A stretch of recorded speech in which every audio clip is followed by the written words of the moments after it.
Մինչև ելույթը պարոն Պողոսյան, իրավաբանական կրթություն չունեմ, բայց ԿԳԲ-ի պատվալում 2.5 տարի նստելու է բավականին գիտելիք տվել է։ Կարծում եմ մինչև հիմա Գերագույն դատարան պատասխանի մեջ ամենաերկար 3 օր վերջին խոսք եմ ասել, բայց դրա հետ կապված նաև բանասիրական կրթություն ունեմ։ Խմբի կազմումը եւ իր ձեռագրովը լրիվ տարբեր բաներ են։ Եվ պարզ քաղաքացին, երբ որ լսում է իր քննչական կոմիտեի պետը խոսում է, իր ձեռագրով հեղաշրջման պլան ենթադրում է, որ կոնկրետ անձին է վերաբերվում եւ ոչ թե խմբի կազմով փոխ լրացնելով գործողությունները եւ այլն։ Հիմա իրականում այս հաշվետվությունը կարելի է ձեր հետ չկապել։ Սա քննչական կոմիտեի հաշվետվությունը չէ։ Քննչական կոմիտեի պետի հաշվետվությունը չէր, սիրելի հայրենակիցներ։ Սա իրականում կարելի էր մենակ շփվել այս հարցում Նիկոլ Փաշինյանի հետ, որտեղ քննչական կոմիտեի պետն էլ ինքը, ԱԱԾ տնօրենն էլ, հակակոռուպցիոն կոմիտեի նախագահն էլ, դատավորի նախագահն էլ, ԲԴԽ-ի նախագահին էլ հանել բերելով։ Որովհետև մեր աչքի առաջ է եղել, պարոն Պողոսյան, դուք չեք հարուցել,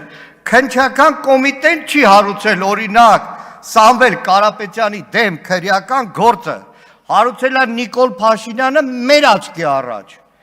Երբ որ նստած ստատուսներ գրելու այդ նույն օրը, որոշեցիք, որ պետք է հարուցվի քրեական գործ։ Հարուցվել են մեր սրբազանների դեմ քրեական գործեր մեր աչքի առաջ, երբ որ Նիկոլ Փաշինյանը ստատուսներով թիրախավորում էր սրբազաններին։ Գալով Բագրատ Սրբազանին եւ մյուսներին, նորից եմ կրկնում, այն ամենը ինչ հայտարարել եք,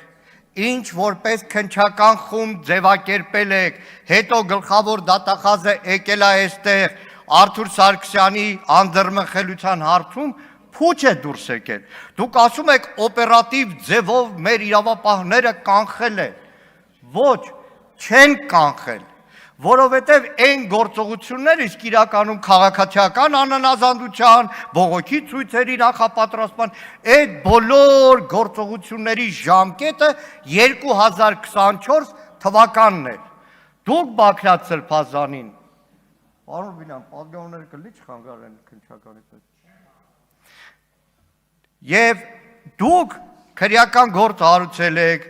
մարդկանց ձերբակալել եք, իմ ընկեր Իգոր Սարգսյանին, մյուսներին ձերբակալել եք 2025 թվականի հունիսին, երբ որ ոչ մի բան չկար։ Ոչ մի բան չկար։ Նայեք, իրականում քննչական կոմիտեն այլևս դարձել է այս իշխանության, քաղաքական իշխանության քարոզչական կառույցներից մեկը։ Երբ որ պետք է իշխանությանը հարուցվում է քրեական գործ եւ լինում է մամլո հաղորդագրություն։ Հակառակ դեպքում որևէ կերպ չես կարող բացատրել, ինչպես եղավ մեկ օրվա մեջ 6 սրբազանի դեմ հարուցվեց քրեական գործ, մի անգամից ընտրվեց երկրից չբացակայելու խափանման միջոցը, որ նրանք չկարողանան գնալ Վիեննա հոգևոր ժողովին։ Ձեր քննչական կոմիտեում այդ ինչ աշխատասեր, քրտինքը ճակատներից իջնող քննիչներ են, որ նույն թեմում, Արագածոտնի թեմում 21 հոգևորականի ձեր քննիչը կիրակի օրով պատարագի ժամին կանչում է հարցաքննության։ Ես սա համարեմ իրավաբանություն,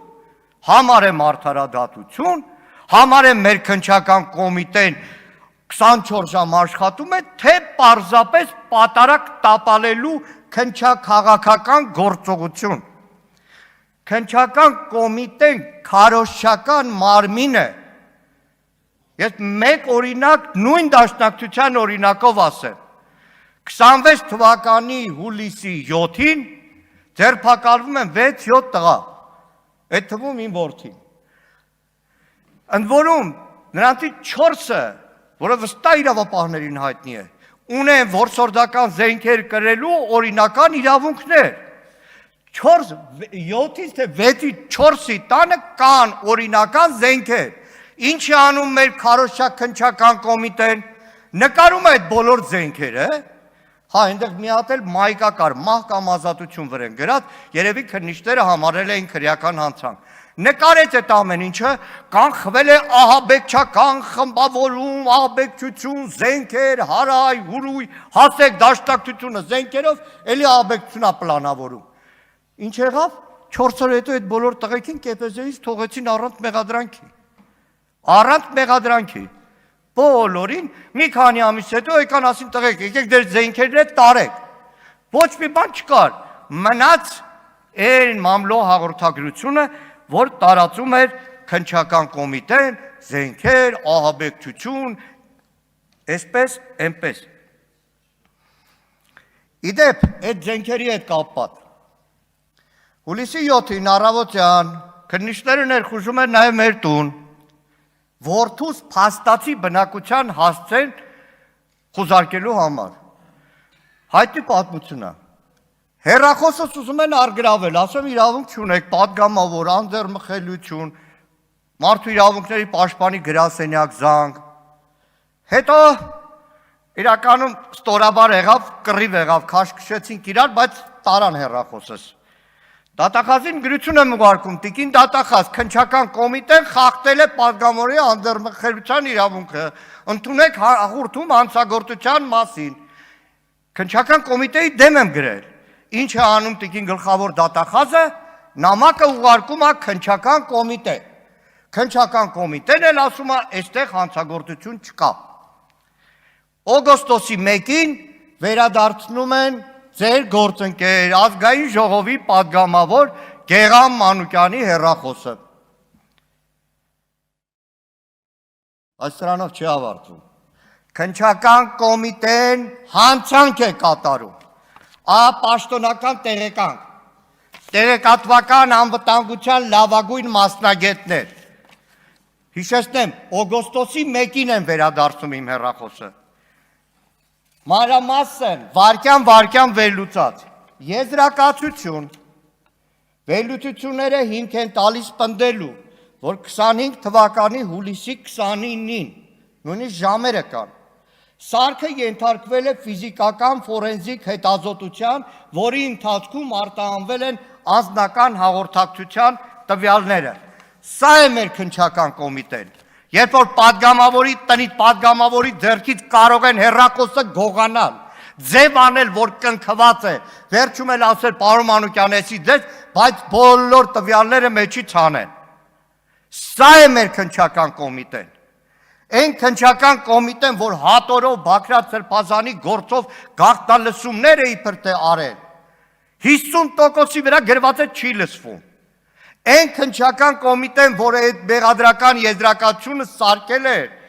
ամբողջ 4 էջանոց զրույցից մի նախադասություն հանել էր, բոլորիդ խաբել էր, թե Բաքրատ Սրբազանը միտինգներին 1-2 հոգու ուզեցել է գյուլել։ Հիմա դուք պարտանում եք, հա գլխավոր դատախազն էլ ապարտանում, այսքան քիչ են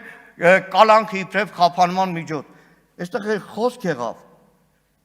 Դավիթ Մինասյանին ափալ-թափալ կալանավորելը, տանել կալանքին, եւ այս 3-4 օր այդ ամբողջ հասարակությունը տիկին Բաթոյանն է այստեղ հարց տալիս, ամբողջ հասարակությունը փոթորկել, ոնց որ բան չէր եղել, այս փոթորիկը հասարակական որ չլներ, այսօր դուք կզեկուցեք, որ վեդիո մարդկանց տարել են կալանքի, այդ ամեն ստատուսի, ձեր դեմ ուղված, օրինակ Շիրակցի մեկը ստատուսա գրել, քրեական գործը հարուցել եք։ Այնտեղ իհարկե վիրավորական արտահայտություն կա ծաղրացու, բայց գիտեք, մի առիթով ձեր այդ զրույցում ես ասել եմ, ԱԱԾ-ին ավելի շատ անպատված մարդ, քան Նիկոլ Փաշինյանն է, որը կառավարության նիստում հանձնարարեց սատանա բռնել, խելոք գլուխը կախացնել ասել, ավելի մեծ վիրավորանք չկա։ Բա որ կամերաների առաջ, տեսախցիկների առաջ, եթերում մարդն ասում է վեհափառի գլուխը քարով պետքա ջարդել։ Մինչև հիմա ինչի քննչական կոմիտեի ծպտուն չկա։ Ինչի, պարոն Պողոսյան։ Ես ողջունում եմ այն բոլոր քննիչներին, որոնք այս տարիների ընթացքում շատ-շատերին տեսնում եմ դատարաններում, բայց ոչ քննիչ այլևս, որպես փաստաբան, որ թողեցի դուրս եկա, բայց իհարկե ձեր քննիչները ահավոր ծանր վիճակում են։ 3-400 հաստիկ կարծեմ թափուր է։ Ամեն մի քննիչի վրա 100 հատ քրեական գործ ա լցած։